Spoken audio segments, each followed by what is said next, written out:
So everybody is freaking out about the fires and attacks on the food plants, etc., etc. Thought we'd talk about that for a minute. So the fat chickens are hanging out, catching some vitamin D today, waiting for food and water. They're doing good. They've got a good section of area here, so they're doing great out here. So there's all sorts of theories and conspiracies and all that stuff about these mysterious barn fires and plant fires. And all it takes is about 3 to 5 minutes of non-hardcore research to realize this happens every year. It's not new. It wasn't inclusive to 2022. It's not going to be inclusive to 2023. It certainly won't end in 2023. There'll be more. There'll be more birds lost, more cows lost, more pigs, more sheep, horses. Barn fires happen in the winter. Lots of reasons why.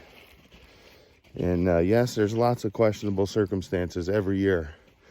Doesn't mean anything bad per se.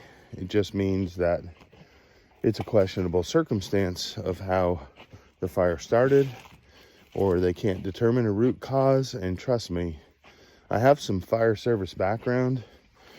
If it was arson, they can pretty well tell, unless the arsonist is really adept at electrical systems. It's kind of prevalent that it's arson. So there's heater fires, electrical fires, all sorts of things happen in barns. But yeah, so I just wanted to get on here and say that things may not be as bad as the conspiracies are making out, or it's really not as uncommon as y'all think, seeing how these barn fires certainly happen every year. So yeah, so let's talk about avian influenza for a moment. This is not the first year with avian influenza. There was a big outbreak in 2015, I believe it was. And I think 37 million birds were destroyed because of it. Last year was a little bit more. I believe it was 50 million plus. But that's not new either. The only thing I don't like about it, and you can agree or disagree with me, is I don't like the fact that these birds never get a chance for natural immunity at all. They are culled and killed, even if they don't test positive. They'll take the whole flock out. If there's one that's got it, they take them all. So there's no chance of them building a natural immunity to the virus at all. So there's a bunch of chicken breeds out there that are considered landrace, which means they're ancient breeds and they have pretty much interbred with other chicken species to create one subspecies. It's not really a species, I guess. It's a bloodline or a breed. And it's a natural occurrence. Well, nature has a way of weeding out the ones that can't tolerate stress, the ones that can't tolerate sickness. Survival of the fittest has been around as long as man has, or longer.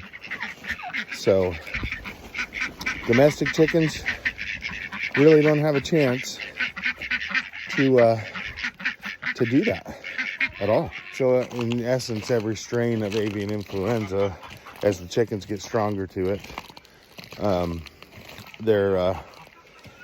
they will actually build up a little bit of immunity just because of nature. But the new strains will come out And they'll wipe out millions upon millions upon millions of birds because they think it's what needs to be done. That is certainly not going to happen this year. I'm meaning the ending of the virus. The bird flu will be around forever because I doubt that they're going to make a decent vaccine for it, and they're certainly not going to vaccinate wild birds, but they'll build up a tolerance, and that's where it'll stop. Come on, ducks. Come on, turks.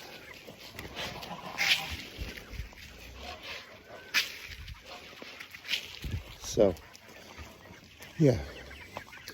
Let's throw these guys a little bit so I can get in there and do their water. Here, babies.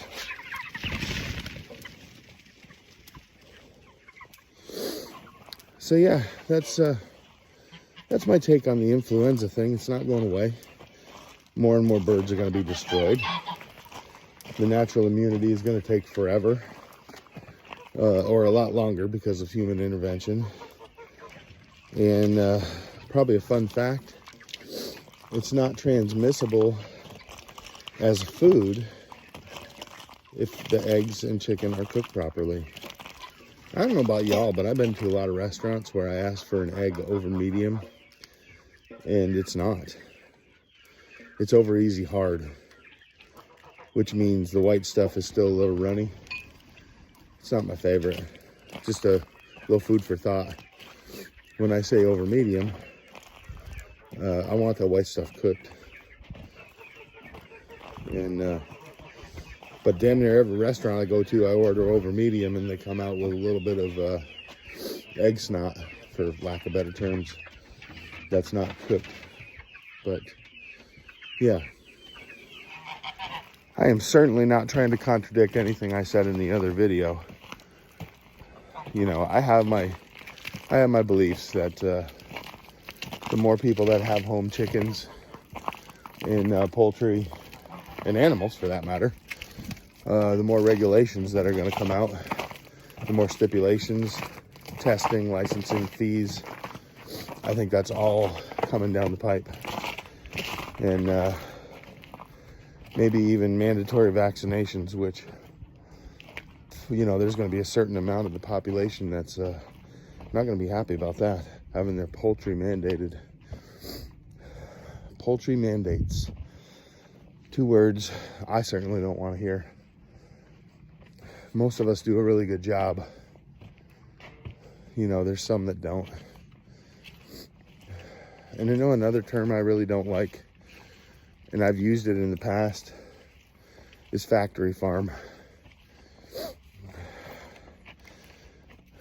You know, that's not really what these industrial farmers do. It's not a factory. It's really not. It's not a real good term to describe industrial farming, which pretty much came out about in the 20th century because of demand and supply and the way that the Industrial Revolution changed. A lot of people need to dig back in their history and see where a lot of this stemmed from. Hey, breast babies. There you go. Get your forage in. I like feeding on it. I like ground feeding. And the reason I do is because it keeps their natural systems going, as far as the digging and the scratching, their natural mechanisms of what they do in the wild. Even in the winter, there's less to scratch for, but there's stuff. And you know how I know that? Because there's a bird, a wild bird, right there by my tractor, 20 feet from my pens. Can't keep them all out. And that's where a lot of the avian influenza comes from, is from wild birds getting in. I'm sure you've been in a Home Depot or Lowe's or Walmart, see the bird flying around in there. Well, same thing happens in industrial chicken barns. you know, it just happens. There's deer up there in the field. I'd take a picture and show you, but they're way too far away. But they know crappy weather's probably coming in, so they're going to get some food while they can. And they're out there grazing in the field, loving every minute of it. Oh, there's a whole bunch. 1, 2, 3, 4, 5, 6, 7. That one's probably a big buck because he's away from the rest of the herd. But anyway, yeah, it's real hard when you live out in the country to keep wild animals away from your flock. I don't care if it's birds, raccoons, possum, mouse, mink, coyote, bear in some parts of the world. Not mine, thank God. I don't really need to deal with bears. It's real hard to keep all them out. Luckily, I got a couple of pups running around here. They're almost a year old. They guard the farm pretty well and do their job, keeping the riffraff at bay, which is nice. I've got a goose who thinks it's spring. She's got a whole clutch of eggs she's sitting on. And I've already took some from her because she was laying in 2 different spots. So I'm just going to let her go with what she has and see what happens. It's only February. She'd be on them to March. And she'll probably lay a bunch more before she really sits on them. But I've taken some hay over there, straw, set it down so she can make a decent nest. She doesn't really have a decent nest over there. But I'm excited about that. Be firing up the incubators before long. Get some spring hatchlings on my farm. The Muscovies will start laying soon. And they'll produce a lot of babies. I got a lot of pretty females and a couple of really nice drakes. The turkeys will start soon. Hopefully, I'm hoping they hang out a little bit longer and don't start laying till late February, early March. Maybe late March would be awesome because it's going to be their first year. So, oh, yeah. Farm life's the best life. It really is. There's no comparison to this. None. So I really wanted to show this ugly tree. Tree's been here forever. Pieces of it fall off all the time. And it needs to go. I have ideas of putting an orchard in here. You know, it's right next to the house, so a small orchard, mini trees, multiple fruit varieties. And, you know, getting rid of this thing. I ain't had the time to do it, but it sure needs to go. It's got weird new life sprouting all over the place in places it shouldn't, and old life dying that falls off. See? It's okay, it'll burn nice in the fireplace, the wood stove. I don't have a fireplace. It's still a little icy out here, so I'm trying to be careful where I'm walking. So it's time for me to do water. Got almost everybody fed. It's just starting to get dusk.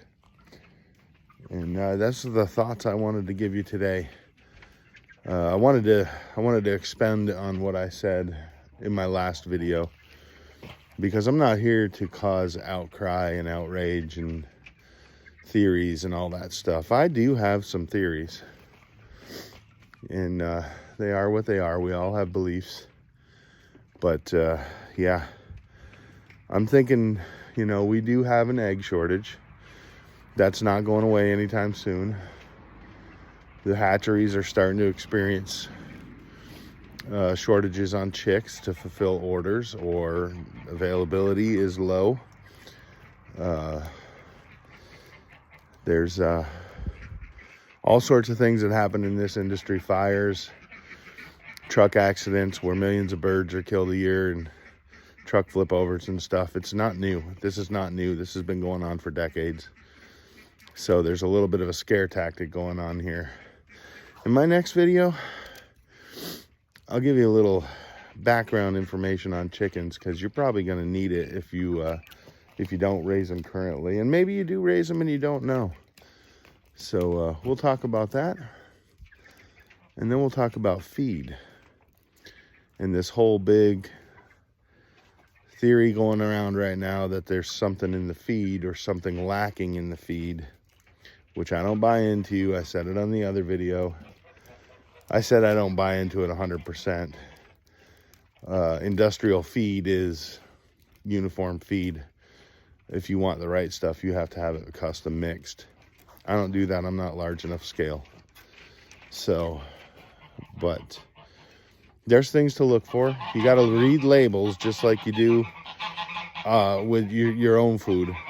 If you're not reading labels, you don't know what you're eating, and you don't know what you're feeding your animals. So my animals are on a high protein diet in the winter, pretty much higher than normal, except for the rabbits.